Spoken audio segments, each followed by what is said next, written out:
दोस्तों, हमारे YouTube channel पर आपका स्वागत है। अब ये एक मज़ेदार सवाल है कि भारत को आज़ादी कब मिली? अब इसके बारे में कई बड़े-बड़े लोग अपना बयान दे रहे हैं और उस बयान में एक बयान और भी जुड़ गया है। पहले 2 बयान आए थे।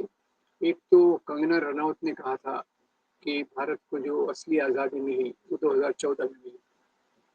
और उसके बाद अभी विक्रांत मैसी जब अपनी फ़िल्म लेके आए साबरमती रिपोर्ट, उसके पहले भी उन्होंने आवाज़ उठाना शुरू कर दिया कि भारत की असली आज़ादी 2014 को मिली जब लोग बिना डर के अपनी हिंदू पहचान को बता सकते थे।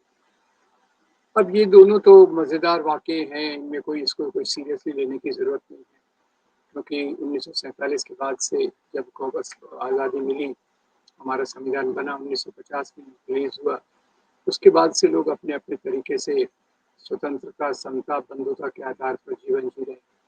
जहाँ तक कंगना रनौत का सवाल है, उनके बात को तो किसी ने शायद गंभीरता से नहीं लिया होगा, क्योंकि उसमें कोई किसी प्रकार की सच्चाई नहीं थी।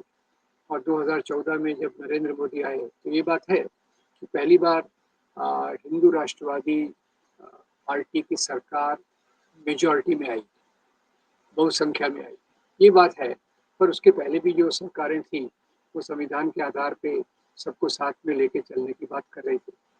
पर जो लोग हिंदू राष्ट्रवाद में विश्वास रखते हैं, तो उनको लगता है कि भई अभी जब से मोदी आए हैं, पूरी मेजॉरिटी में, तब से हिंदू हमारे राष्ट्र की शुरुआत हुई है।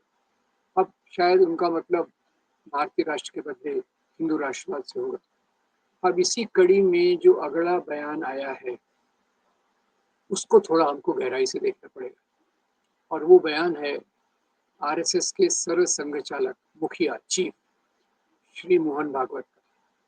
मोहन भागवत ने अभी हाल में इंदौर में एक अवार्ड फंक्शन में बोलते हुए एक उन्होंने बयान दिया। उसके 2 हिस्से देखने की ज़रूरत है। एक ही हिस्सा देखा गया है, दूसरा हिस्सा भी देखने आप कोशिश करेंगे। एक हिस्सा क्या देखा गया है कि उन्होंने कहा कि 22 जनवरी 2024 जब भगवान राम की प्राण प्रतिष्ठा अयोध्या में राम मंदिर में हुई, तब हमें असली आज़ादी मिली और उसको प्रतिष्ठा द्वादशी के रूप में मनाना चाहिए। तो इनके बयान में ये दूसरे बयान पे मैं बाद में आऊँगा और बयान के दूसरे हिस्से में। तो इसमें से ये हो गया कि भाई 1947 को मिला था, वो तो केवल राजनीतिक आज़ादी थी। असली आज़ादी हमको 2024 में मिली है, जब भगवान राम की प्राण प्रतिष्ठा अयोध्या के मंदिर में हुई। अब ये इसको कैसे देखा जाए?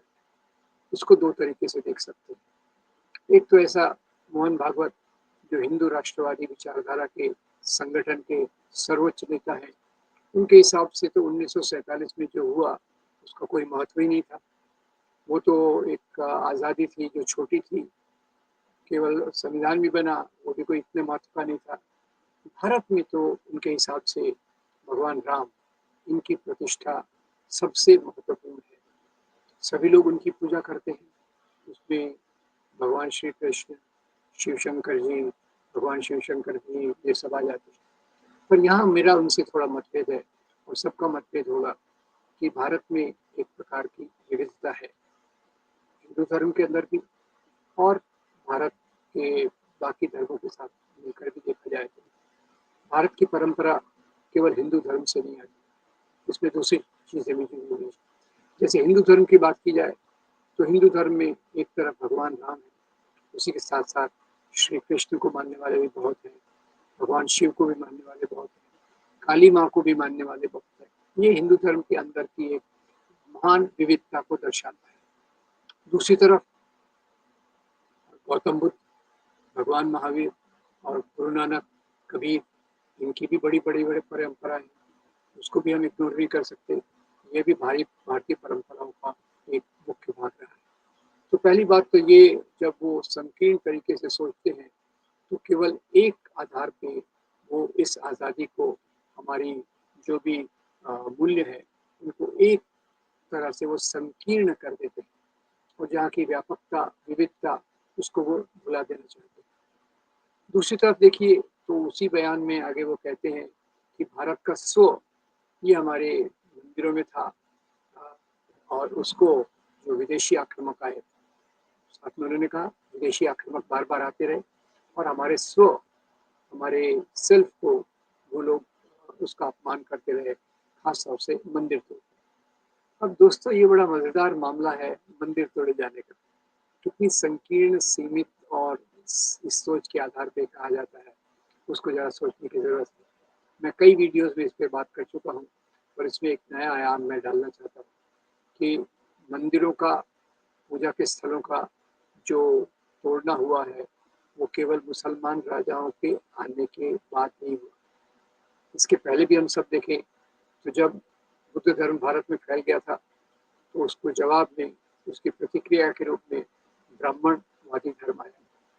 ब्राह्मणवादी धर्म के जो लोग थे, उन्होंने यहाँ के बुद्ध विहारों को या तो परिवर्तित कर दिया मंदिरों में, या उनको तोड़ दिया गया। ये प्रमाण जगह जगह मिलते हैं। स्वामी विवेकानंद भी इस बात को बताते हैं, दयानंद सरस्वती भी इस बात को बताते हैं, और कई अवशेष जो सोमनाथ मंदिर के नीचे मिले हैं, या इवन बाबरी मस्जिद के नीचे मिले थे, वो इसी बात को इंगित करते हैं।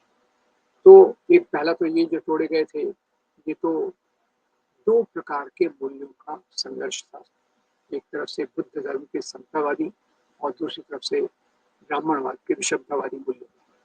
अब इसके बाद जो उदाहरण आते हैं, कई मुसलमान राजाओं ने मंदिर तोड़े, कई हिंदू राजाओं ने मंदिर तोड़े।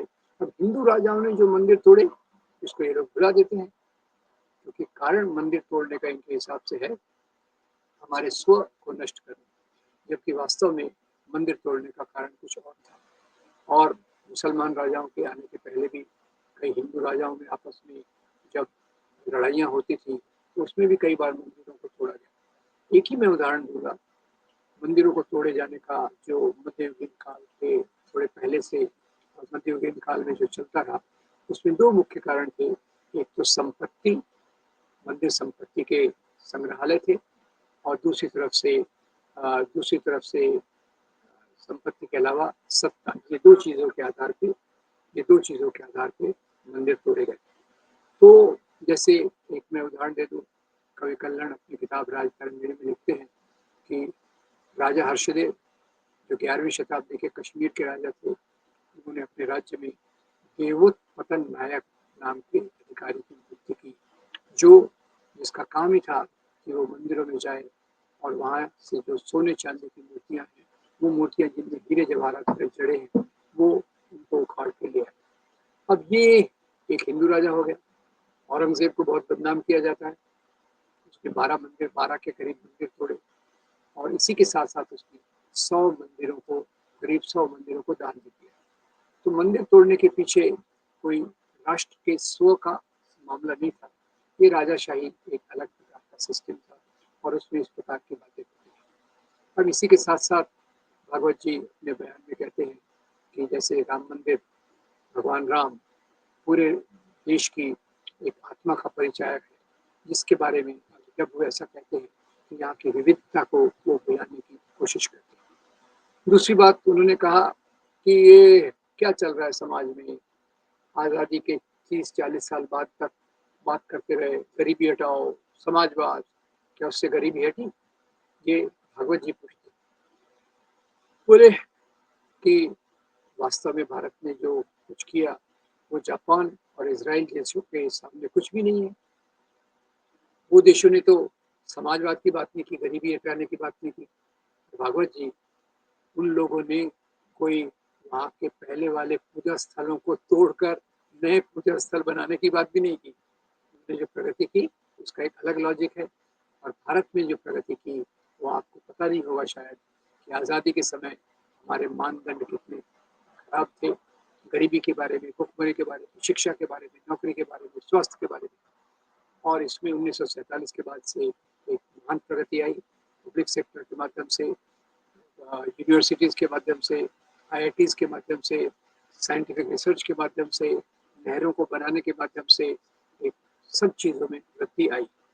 और 1980 तक ये प्रक्रिया काफ़ी तेज़ी से चली। इसका जो कमज़ोर होना है, वो तो भगवान राम के मंदिर का जब से आंदोलन शुरू किया गया, उसके बाद ये चीज़ें कमज़ोर हो गई। कैसे कमज़ोर हो गई? देश का पूरा ध्यान मंदिर, मस्जिद, ये मस्जिद को तोड़ो, यहाँ मंदिर बनाओ, उस मस्जिद पे केस लगाओ, दूसरी मस्जिदों पे केस लगाओ। यही राजनीति जो उन्होंने की है, उसके बाद से अगर आप देखेंगे तो देश के विकास के जो मानदंड हैं, वो पीछे गिरते जा रहे हैं। भुखमरी, गरीबी, स्वास्थ्य और शिक्षा, इनमें भारत काफ़ी पिछड़ता जा रहा है। तो भागवत जी को ये समझ लेना चाहिए कि देश की प्रगति मंदिर बनाकर नहीं होती। देश की प्रगति होती है उद्योग धंधे बनाकर, शिक्षा का विकास करके, स्वास्थ्य की सेवाओं को बेहतर करके। ये वो तरीके हैं जिससे देश की प्रगति होती है। और खैर, जिसको भगवान राम में श्रद्धा है वो जरूर रखे। पर ये दिन को आज़ादी के रूप में मनाना, सच्ची आज़ादी के रूप में मनाना, ये मेरे ख्याल से भारत ने जो महान एक संघर्ष किया अंग्रेज़ों के खिलाफ, उसका एक अपमान है। यहाँ मैं ये भी बात क्लियर कर दूँ कि पहले जो राजाशाही थी, पहले जो अलग-अलग प्रकार के राजा थे, वो एक अलग सिस्टम था और वो गुलामी का सिस्टम नहीं था। राजा लोग एक दूसरे क्षेत्रों में जाके आक्रमण करते थे, राज करते थे, पर राजाशाही में शोषण एक अलग प्रकार से था। जबकि अंग्रेज़ों के आने के बाद हमारी वास्तविक गुलामी चालू होती है और अंग्रेज़ों की गुलामी से मुक्ति पाना ही हमारी आज़ादी का मानदंड है। अंग्रेज के समय हम गुलाम क्यों थे? क्योंकि वो हमारी संपत्ति को लूट के ले गए, हमारे ऊपर प्रशासन किया जो बाहर से चलता था, ब्रिटेन में उसके हेड ऑफिस थे और यहाँ हमारी संपत्ति को लूट लाट के पूरी तौर से ले गए। तो ये दो कारणों को भगवत जी को ख्याल रखना चाहिए। जबकि पहले के राजा थे, अब अलग अलग विविध प्रकार के राजा आए, उन्होंने राज किया। इसमें आर्य खुद यहाँ दक्षिण एशिया में जो आए, उसके पहले भी यहाँ मूल निवासी थे, तो आर्य भी यहाँ के इमिग्रेंट हैं। फिर बाद में शाह, हूण, मुगल और दूसरे प्रकार के राजा भी आए जिन्होंने यहाँ एक प्रकार से राज्य किया।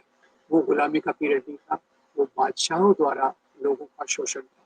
हमारी गुलामी अंग्रेज़ों के आने के बाद हुई और वो अंग्रेज़ों के आने के बाद वाली जो गुलामी थी, उसी से मुक्ति हमको 15 अगस्त 1947 को मिली, जो हमारा असली स्वतंत्रता दिवस है। इसमें लाखों करोड़ों लोगों ने भाग लिया, हजारों लाखों लोगों ने अपनी कुर्बानी दी। भगत सिंह, अशफाकुल्ला से लेके सुभाष चंद्र बोस से लेके सरदार पटेल से लेके गांधी और नेहरू, सब ने आज़ादी के लिए प्रयत्न किया। तो इसको भुलाना हमारे देश के आज़ादी के आंदोलन का अपमान होगा अगर हम केवल भगवान राम की प्राण प्रतिष्ठा के दिन को एक आज़ादी के दिन के रूप में मनाएं। तो मैं उम्मीद करता हूँ कि हम इतिहास को गलत प्रस्तुति बंद कर देंगे। राजाशाही अलग है, देश की गुलामी अलग है। अंग्रेज़ों के समय हमारी गुलामी थी, राजाशाही के समय एक अलग प्रकार के शोषण की व्यवस्था थी। राजा हिंदू हो या मुसलमान, शाह हो या धन, वो उसी प्रकार से जनता का शोषण करता था, राज्य का विस्तार करता था और अपनी संपत्ति और सत्ता का विस्तार करता था। तो इसमें मैं उम्मीद करता हूँ कि हम इसको थोड़ा गहराई से समझने की कोशिश करेंगे और मोहन भागवत जी का ये जो बयान है उसको बिल्कुल अस्वीकार करके, उसकी निंदा करके ये मानेंगे कि हमें आज़ादी 15 अगस्त 1947 को मिली और हम उस आज़ादी का जश्न 15 अगस्त 1947 को ही मनाना चाहिए। 26 जनवरी को जब हम गणराज्य बने उसका उत्सव मनाना चाहिए। ये दो वास्तव में हमारे सबसे बड़े त्यौहार हैं। एक भारत देश के रूप रिपब्लिक ऑफ इंडिया के लिए, भारत देश के रूप में इसी को हमको मनाना चाहिए। आपका बहुत धन्यवाद। मैं उम्मीद करूँगा कि आप इसके बारे में गहराई से सोचेंगे, भागवत जी के बयान को रिजेक्ट करेंगे। इस वीडियो को लाइक करके, फॉरवर्ड करके हमारे चैनल को जरूर सब्सक्राइब करेंगे। आपका बहुत धन्यवाद। Thank you very much.